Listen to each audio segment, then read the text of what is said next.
എല്ലാവർക്കും നമസ്കാരം. അക്ഷതയുടെ പുതിയൊരു അധ്യായത്തിലേക്ക് എല്ലാവർക്കും സ്വാഗതം. കുറേ കാലം സ്വകാര്യ സ്കൂളിൽ മലയാള അധ്യാപികയായിരുന്ന കാലത്ത് പല വിധത്തിലുള്ള അനുഭവങ്ങൾ ഉണ്ടായിട്ടുണ്ട്. നമ്മൾ ശരി പറയുമ്പോൾ അത് തെറ്റാണ് എന്ന് സ്ഥാപിക്കുന്ന ഒരു പ്രവണത സഹപ്രവർത്തകരിൽ നിന്നും പലതവണ എനിക്കുണ്ടായിട്ടുണ്ട്. അവരെ തിരുത്താൻ ശ്രമിക്കുമ്പോൾ ഒരിക്കൽ ഒരാളിനോട് പറഞ്ഞത്, മലയാളം ആർക്കും പഠിപ്പിക്കാൻ പറ്റും, മലയാളം നിങ്ങളുടെ കുത്തകയൊന്നുമല്ല എന്നായിരുന്നു. അങ്ങനെ പലതവണ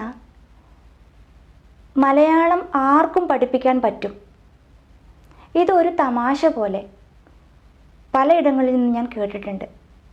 അന്ന് ഒരു സ്കൂളിൽ ഞാൻ പഠിപ്പിക്കുമ്പോൾ 2ാം ക്ലാസ് മുതലാണ് അവിടെ മലയാളം അധ്യാപികമാർ പഠിപ്പിക്കുന്നത്.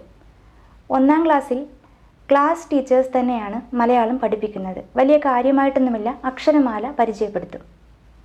2ലേക്ക് വന്ന് ചേരുന്ന കുട്ടികളെ അക്ഷരം തൊട്ട് പഠിപ്പിക്കലും കോപ്പി എഴുതാൻ പരിശീലിപ്പിക്കലും എല്ലാം നമ്മുടെ ജോലിയാണ്. അങ്ങനെ ഒരു ദിവസം അക്ഷരമാല എഴുതുന്നതിനിടയിൽ ഒരു കുട്ടി കോപ്പി എഴുതുമ്പോൾ ഋ എന്ന അക്ഷരം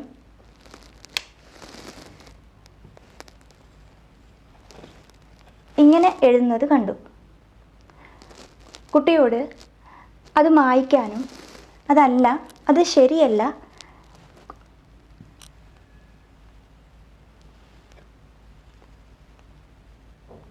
ഇങ്ങനെ എഴുതാനും പറഞ്ഞപ്പോൾ 2ാം ക്ലാസ്സിൽ പഠിക്കുന്ന കുട്ടിയാണ്, 6-7 വയസ്സുള്ള കുട്ടി പറഞ്ഞത്, ടീച്ചർ എഴുതിയത് തെറ്റാണ്, എൻ്റെ 1ാം ക്ലാസ്സിൽ ടീച്ചർ എന്നെ ഇങ്ങനെ എഴുതിപ്പിച്ചത് എന്നായിരുന്നു. കുട്ടിയെ നമുക്ക് കുറ്റം പറയാൻ പറ്റില്ല. കാരണം കുഞ്ഞുങ്ങൾ ഏറ്റവും ആദ്യം, അതായത് 4 വയസ്സ് മുതൽ സ്കൂളിൽ പോകുന്ന കുട്ടികളാണ്. അവരുടെ മനസ്സ് 4 വയസ്സ് മുതൽ ഒരു പ്ലെയിൻ പേപ്പർ അല്ല. ചില കുട്ടികൾ 3 വയസ്സ് മുതൽ പ്ലേ സ്കൂളിൽ പോകുന്ന കുട്ടികളാണ്. അതുകൊണ്ട് തന്നെ അവരുടെ മനസ്സ് ഒരു ക്ലീൻ സ്ലേറ്റ് അല്ല. പലതും എഴുതി നിറച്ചതോ എഴുതി മായ്ച്ചതോ ആയ ഒരു സ്ലേറ്റ് പോലെയാണ് 7 വയസ്സൊക്കെയുള്ള ഒരു കുട്ടി 2ാം ക്ലാസ്സിലേക്ക് വരുന്നത്.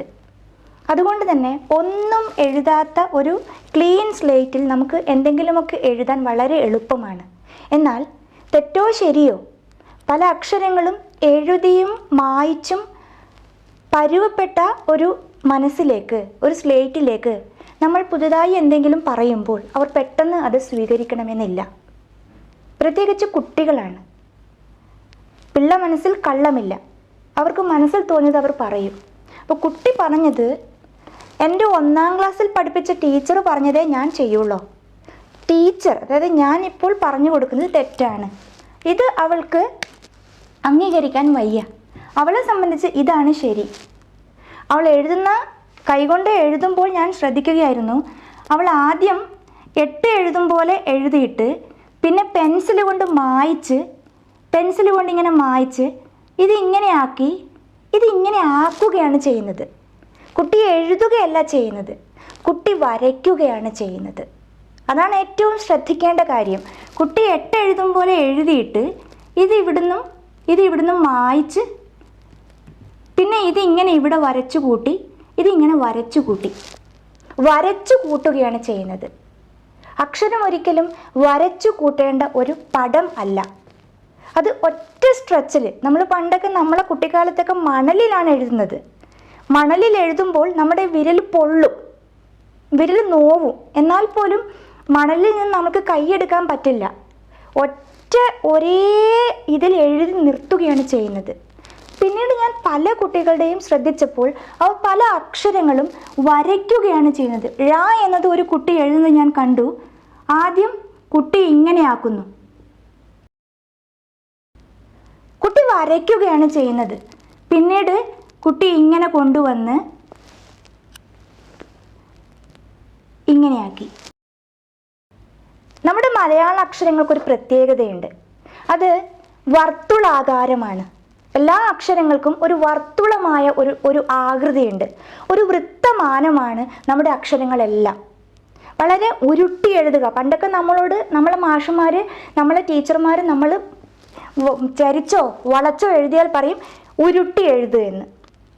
മലയാള അക്ഷരങ്ങൾക്കെല്ലാം ആ ഉരുട്ടി എഴുതൽ, ആ ഒരു വർത്തുളാകാരം അതിൻ്റെ സ്വതസിദ്ധമായ ഒരു പ്രത്യേകതയാണ്. എന്നാൽ പല കുട്ടികളും ച എന്നത് ഒരു കുട്ടി എഴുതുന്നത് വളരെ വിചിത്രമായി തോന്നി. ഇങ്ങനെ കൊണ്ടുവന്ന് കുട്ടി ഇങ്ങനെ കൊണ്ടുവരുന്നു, പിന്നെ കുട്ടി ഇങ്ങനെ കൊണ്ടുവരുന്നു, ഇങ്ങനെ പോകുന്നു. ഇത് ച എന്ന അക്ഷരമാണ് എന്ന് കുട്ടി ധരിച്ചു വെച്ചിരിക്കുകയാണ്. എന്നാൽ ഇത് ച എന്ന അക്ഷരമല്ല, കുട്ടി ഒരു പടം വരയ്ക്കുകയാണ്. പുതിയ വിദ്യാഭ്യാസ സാങ്കേതിക വിദഗ്ധന്മാർ പറയും ഇത് ശരിയാണ് എന്ന്. അത് വളരെ വികലമായ ഒരു ധാരണയാണ്. കുളിപ്പിച്ച് കുളിപ്പിച്ച് കുട്ടിയില്ലാണ്ടായി എന്ന് പറയുന്നത് പോലെയാണ് ഇപ്പോഴത്തെ പല വിദ്യാഭ്യാസ വിചക്ഷണന്മാരും ലിപികളെയും അക്ഷരങ്ങളെയും എല്ലാം വളരെ വികലമാക്കിയിരിക്കുകയാണ്. പണ്ടുള്ളവർ പറഞ്ഞത് തന്നെയാണ് യഥാർത്ഥ ജ്ഞാനം. ഉരുട്ടി എഴുത്, വളച്ച് എഴുത്. അത് നമ്മുടെ ഭാഷയുടെ വർത്തുളമാനമായ പ്രത്യേകതയാണ്. ച എന്ന് എഴുതാൻ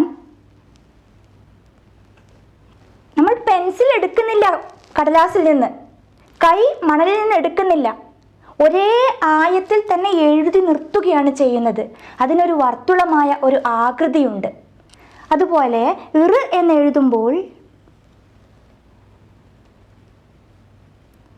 ഇങ്ങനെ കൊണ്ടുവന്ന് ഇവിടെ നിർത്തുകയാണ് ചെയ്യുന്നത്. കുട്ടിക്ക് അത് മനസ്സിലാക്കണമെങ്കിൽ കുട്ടി എഴുതി തുടങ്ങുമ്പോൾ തന്നെ ഇങ്ങനെയല്ല, ഇങ്ങനെ 8 എന്നെഴുതി മായ്ച്ച് ഇവിടെയും ചുരുട്ടിക്കൂട്ടുകയല്ല വേണ്ടത് എന്ന് പറഞ്ഞു കൊടുക്കാനുള്ള ജ്ഞാനം ആ ടീച്ചർക്കും ഉണ്ടാവണം. പക്ഷെ 1-ാം ക്ലാസ്സിലെ ക്ലാസ് അധ്യാപിക ഒരു മലയാളം ടീച്ചർ അല്ല. അപ്പോൾ ആരുടെ തെറ്റാണ്? ടീച്ചറുടെ തെറ്റാണെന്നും പറയാൻ പറ്റില്ല. ടീച്ചർ നിർബന്ധിതയാവുകയാണ് ചെയ്യുന്നത്.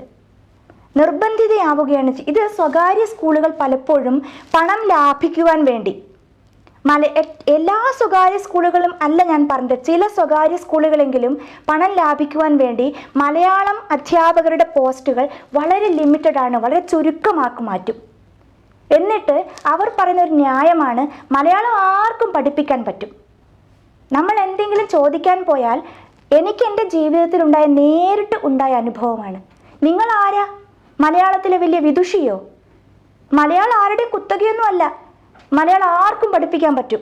ഇങ്ങനെ ആർക്കും പഠിപ്പിക്കാൻ പറ്റുമ്പോഴാണ് കുട്ടികൾ പടം വരച്ച് അക്ഷരങ്ങളെ ഉണ്ടാക്കുന്നത്. അതുകൊണ്ടാണ് കുട്ടി ഴ എന്ന് എഴുതുമ്പോൾ കുട്ടിയുടെ ഒരു റോബോട്ടിക് രീതിയിലാണ് കുട്ടി ചെയ്യുന്നത്. ഇങ്ങനെ വന്ന് ഇങ്ങനെ. ഇത് ഴ എന്ന അക്ഷരമല്ല, ഇതൊരു പടം ആണ്. ഴ എന്ന് എഴുതാൻ ഈ ഒരു വർത്തുളമായ ആകാരം കുട്ടിയുടെ അക്ഷരങ്ങൾക്ക് കിട്ടണമെങ്കിൽ മലയാളം നന്നായി പഠിച്ച, മലയാളം അറിയുന്ന ഒരാൾ തന്നെ കുട്ടിയെ അതിൻ്റെ ബാലപാഠങ്ങൾ പഠിപ്പിക്കണം. ഇങ്ങനെ ഓരോ അക്ഷരങ്ങളും ആ എന്ന അക്ഷരം തന്നെ ഇപ്പോഴത്തെ പുതിയ വിദ്യാഭ്യാസ രീതിയിൽ ആണ് തുടങ്ങുന്നത്. ആദ്യം ആണ് തുടങ്ങുന്നത്. തെറ്റില്ല, ആയിക്കോട്ടെ. ഏറ്റവും സിമ്പിൾ ടു കോംപ്ലക്സ്, ഏറ്റവും എളുപ്പമാണ് എന്ന് എങ്ങനെ എഴുതാം. പണ്ട് കുഞ്ഞുണ്ണി മാഷിൻ്റെ ഒരു കവിത നമ്മളെല്ലാം പഠിച്ചിട്ടുള്ളതാണ്, കേട്ടിട്ടുള്ളതാണ്. ഒരു വട്ടം വരയ്ക്കുന്നത് പകുതിയാക്കുന്നത് പോലെ എളുപ്പമാണ് എന്ന് എഴുതാൻ. കഴിഞ്ഞിട്ട് രായാണ് എഴുതുന്നത്. രായും കഴിഞ്ഞിട്ട് അല്ലെങ്കിൽ ത. ഇങ്ങനെ വളരെ എളുപ്പമുള്ള അക്ഷരങ്ങളിൽ നിന്നാണ് കുട്ടി വളരെ പതുക്കെയാണ് ആ എന്ന അക്ഷരത്തിലേക്ക് എത്തുന്നത്. ഇത് ചില സ്വകാര്യ സ്കൂളുകളിൽ ഞാൻ പഠിപ്പിച്ച എൻ്റെ സ്വന്തം അനുഭവത്തിൻ്റെ ബലത്തിലാണ് പറയുന്നത്. ഇത് കഥയല്ല. സർക്കാർ സ്കൂളുകളിലെ രീതി എനിക്ക് അറിഞ്ഞുകൂടാ. കാരണം സർക്കാർ സ്കൂളുകളിൽ ഞാൻ പഠിപ്പിച്ചിട്ടുള്ളത് 2-3 വർഷം 11-12 ക്ലാസ്സുകളിൽ ഗസ്റ്റ് അധ്യാപികയായിട്ടും ഒരു 9-10 ക്ലാസ്സുകളിൽ ഒരു താൽക്കാലിക വേതനപ്രകാരം കുറച്ച് നാൾ പഠിപ്പിച്ച ഓർമ്മയെ എനിക്കുള്ളൂ. അതുകൊണ്ട് ഗവൺമെൻറ് സ്കൂളുകളിൽ അക്ഷരമാല എങ്ങനെയാണ് പഠിപ്പിക്കുന്നത് എനിക്ക് അറിഞ്ഞുകൂടാ. എന്നാലും എൻ്റെ ഒരു അഭിപ്രായം, നിങ്ങൾ വിദ്യാഭ്യാസ വിചക്ഷണന്മാർ എത്ര പുതിയ വികസനങ്ങൾ കൊണ്ടുവന്നാലും ഒരു അപേക്ഷയുള്ളത്, ഒരു അക്ഷരമാല പഠിക്കാൻ തുടങ്ങുന്ന ഒരു കുട്ടിയെ രായും തായും ഒന്നുമല്ല പഠിപ്പിക്കേണ്ടത്. ആദ്യം തന്നെ കുട്ടി ആ എന്ന അക്ഷരം തന്നെയാണ് പഠിക്കേണ്ടത്. നിങ്ങൾ എല്ലാവരും എളുപ്പ വഴിയിൽ ക്രിയ ചെയ്യാൻ നോക്കുമ്പോഴാണ് നമ്മുടെ ഭാഷ ഇത്രയ്ക്ക് നശിച്ചു പോയത്, ഇത്രയ്ക്ക് വികലമായി പോയത്. ഇപ്പോഴത്തെ പല കുട്ടികളും അക്ഷരങ്ങൾ വരയ്ക്കുകയാണ് ചെയ്യുന്നത്, പടം വരയ്ക്കുന്നത് പോലെ. ഞാൻ പറഞ്ഞില്ലേ, കുട്ടി എഴുതുന്നത് 8 എന്നെഴുതി ഇവിടെ മായ്ച്ച് ഇവിടുന്ന് ഇങ്ങനെയും ചുരുട്ടി കൂട്ടുകയാണ് ചെയ്യുന്നത്. ഈ തെറ്റുമാണ്. കുട്ടിക്ക് ഇങ്ങനെ എഴുതാൻ എന്തുകൊണ്ട് പറ്റുന്നില്ല? കാരണം കുട്ടിക്ക് ഇങ്ങനെ എഴുതാനുള്ള പരിശീലനം കിട്ടിയിട്ടില്ല. നിങ്ങൾ എളുപ്പ വഴിക്ക് ക്രിയേറ്റ് ചെയ്യാൻ റാ മുതൽ തുടങ്ങിക്കോളൂ. പക്ഷേ എൻ്റെ വ്യക്തിപരമായ അഭിപ്രായം, മലയാള ഭാഷ പഠിക്കുമ്പോൾ ആ എന്ന അക്ഷരത്തിൻ്റെ ആദി, സ്വരാക്ഷരത്തിൻ്റെ ആദി ആ എന്ന അക്ഷരം തൊട്ട് തന്നെ തുടങ്ങണം. എല്ലാം നമുക്ക് എളുപ്പ വഴിക്ക് ക്രിയേറ്റ് ചെയ്യാൻ പറ്റുകയില്ല.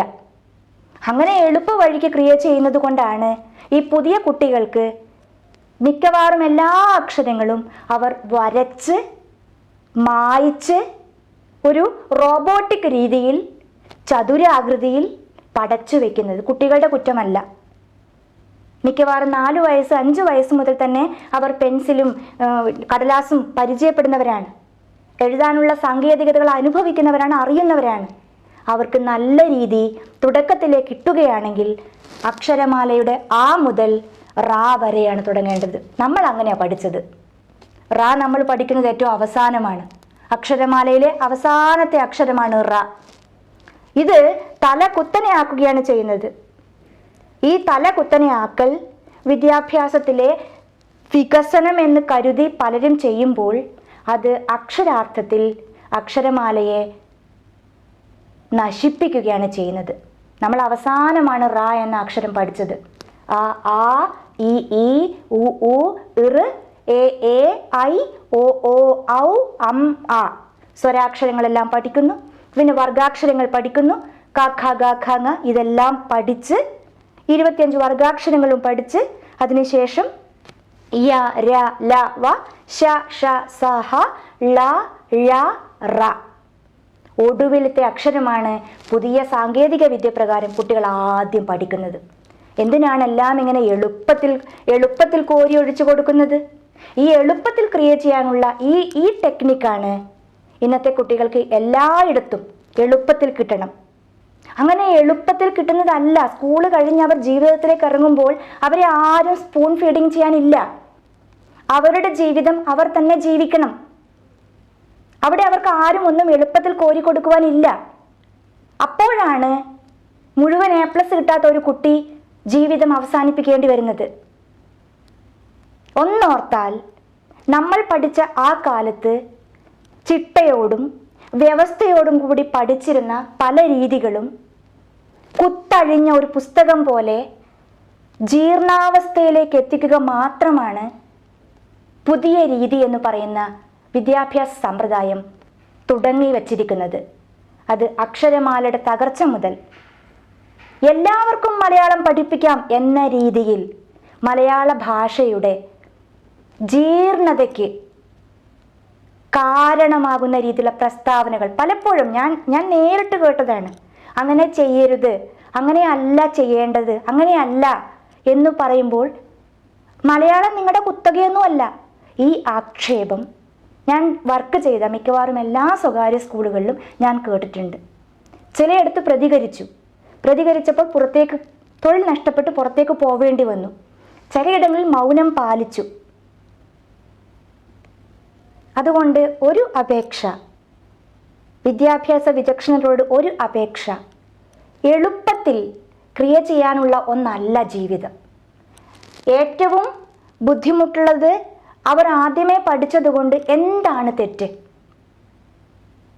എളുപ്പത്തിലെല്ലാം കിട്ടുമെന്ന് നിങ്ങൾ ഒരു ചെറിയ കുട്ടിയെ പറഞ്ഞു മനസ്സിലാക്കി കൊടുക്കുമ്പോൾ ആ കുട്ടി മുതിരും തോറും ജീവിതം പ്രയാസപൂർണമാവുമ്പോൾ നിങ്ങൾ ആരെങ്കിലും ആ കുട്ടിയുടെ പ്രശ്നങ്ങൾക്ക് മുമ്പിൽ എത്തുമോ? അവതരിക്കുമോ? ഇല്ല. വളരെ വളരെ പ്രയാസത്തോടു കൂടിയാണ് പറയുന്നത്. ഇങ്ങനെ എഴുതുന്നത് കണ്ട 2 വരി കോപ്പി ബുക്കിൽ, ഇപ്പോൾ പല സ്കൂളുകളിലും 2 വരി കോപ്പി ബുക്ക് പോലും ഇല്ല. ഖേദകരമായ കാര്യമാണ്. 2 വരി കോപ്പി ബുക്കിലൊക്കെയാണ് നമ്മളൊക്കെ അക്ഷരം ഉരുട്ടി എഴുതാൻ പഠിച്ചത്. ഇപ്പോൾ പല സ്കൂളുകളിലും ഈ ഇരട്ട വരി കോപ്പി ബുക്ക് എഴുതലൊക്കെ നിർത്തിയെന്നാണ് അറിയുന്നത്. ചില സ്കൂളുകളെങ്കിലും അത് തുടരുന്നുണ്ട് എന്നത് ആശാവഹമാണ്. അപ്പോൾ പോലും ഇങ്ങനെ എഴുതുന്ന രീതി തെറ്റാണ് എന്ന് പറയുമ്പോൾ ഒരു ചെറിയ കുട്ടി, ഒരു 7 വയസ്സുകാരി കുട്ടി, ഒരു 7 വയസ്സുകാരൻ കുട്ടി ടീച്ചറെ ചിലപ്പോൾ തിരുത്തും. ടീച്ചർക്ക് തെറ്റി, എൻ്റെ 1ലെ ടീച്ചർ പറഞ്ഞു തന്നതാണ് ഇത്, ഞാൻ ഇങ്ങനെ എഴുതുള്ളൂ. അങ്ങനെ ചിലപ്പോൾ കുഞ്ഞുങ്ങൾ പറഞ്ഞാൽ നമ്മൾക്ക് അവരെ ശകാരിക്കുവാനോ ഒന്നും പറ്റില്ല. നമ്മൾ നിസ്സഹായരായി പോകും. കാരണം കുട്ടിയുടെ 1ലെ ടീച്ചർ വലിയ ഇഷ്ടമാണ്. കുട്ടിക്ക് 1ലെ ടീച്ചർ തെറ്റു പറയില്ല എന്ന വലിയ വിശ്വാസമാണ്.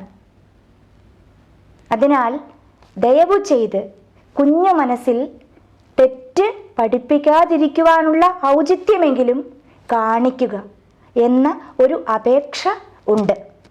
നന്ദി.